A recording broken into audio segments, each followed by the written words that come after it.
এটা বাস্তবায়ন করবে কে? সরকার। সরকারকে আমরা উদ্বুদ্ধ করব কোন প্রকার চাপের মধ্যে পড়ে যাতে বিভাগকে অন্যদিকে নিতে না পারে। তাই তো আমরা আজকে চাঁদপুরে এসেছি আপনাদের মতামত নিতে। আপনারা কি চান কুমিল্লার নামে কুমিল্লা বিভাগ হোক?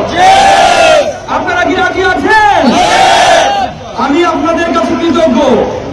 আপনারা এভাবে কুমিল্লার পাশে দাঁড়াবেন আমি কখনো কল্পনাও করিনি। আপনারা আমাদের আশেপাশের জেলাগুলো দেখেন, তারা জানে কুমিল্লা স্বয়ং সম্পূর্ণ বিভাগ হওয়ার জন্য প্রস্তুতি নিয়ে রেখেছে, তারা বিভাজন করার চেষ্টা করেছে। আমরা বিভাজন চাই না, আমরা চাই সবাই মিলে সুন্দর একটা বাংলাদেশ হবে। সেই বাংলাদেশ গড়তে কুমিল্লার পাশাপাশি আমরা সবাই ভূমিকা রাখবো। তাই তো বিভাগ তো আমরা ঘরে নিয়ে যাবো না ভাই। বিভাগ আমরা পকেটে নিয়ে ঘরে যেতে পারবো? বিভাগ কি খাবার জিনিস? বিভাগ হলে সংস্কারে উন্নয়ন ঘটে। চাঁদপুর যদি বিভাগ কুমিল্লার আন্ডারে যায়, চাঁদপুরেও সংস্কার উন্নয়ন ঘটবে। তাই তো বিভাগ। আমরা একটা কাজে ঢাকায় চলে যেতে হয়, চিটাগাং চলে যেতে হয়, সেই চাঁদপুরবাসীর কাজ এখন কুমিল্লায় হবে। এই সহযোগিতার কারণই হচ্ছে বিভাগ। কিন্তু এই বিভাগকে নিয়ে যে ষড়যন্ত্র ভাই, আমি দিব্য চৌধুরী সোশ্যাল মিডিয়াতে কাজ করি, তাই আপনাদের মাঝে হয়তো এই বার্তাটুকু পৌঁছতে পেরেছি যে আমরা বিভাগ চাই, কুমিল্লা মানে কুমিল্লা বিভাগ চাই। কিন্তু ষড়যন্ত্রের ব্যবধানে পড়ে আজকে আমি জর্জরিত ভাই।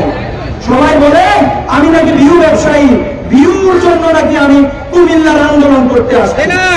ভাই ভিউ ব্যবসায়ী যদি হইতাম, ভাই এমন ভিউ ব্যবসা আমি সারা জীবন করতে চাই আপনাদের ভালোবাসা নিয়ে। ভিউ ব্যবসা করে যদি একটা সুন্দর মসজিদ হয়, আল্লাহর ঘর হয়, বিভাগ হয়, অসুবিধা কি? অসুবিধা আছে? আমি বিভাগ বড় ভিউ ব্যবসায়ী হইতে চাই।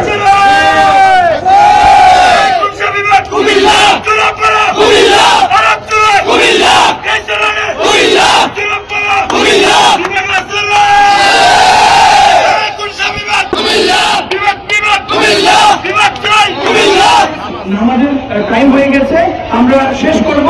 সবার কাছে কৃতজ্ঞ রইলাম চাঁদপুরবাসী। ইনশাল্লাহ আবারও আসবো। রসমলাইয়ের দাওয়াত রইল কুমিল্লায়। যেদিন আমরা কাগজে কলমে দলিল পাইয়া যাবো কুমিল্লার নামে বিভাগ হয়ে গেছে, ও এরপরের দিন ইনশাল্লাহ রসমলাই বিতরণ হবে আপনাদের জন্য। হাজীগঞ্জ যারা যাইতে পারবে না, হাজীগঞ্জের মা বোনদের জন্য রসমলাই এখানে পাঠিয়ে আসবে। খুশি তো?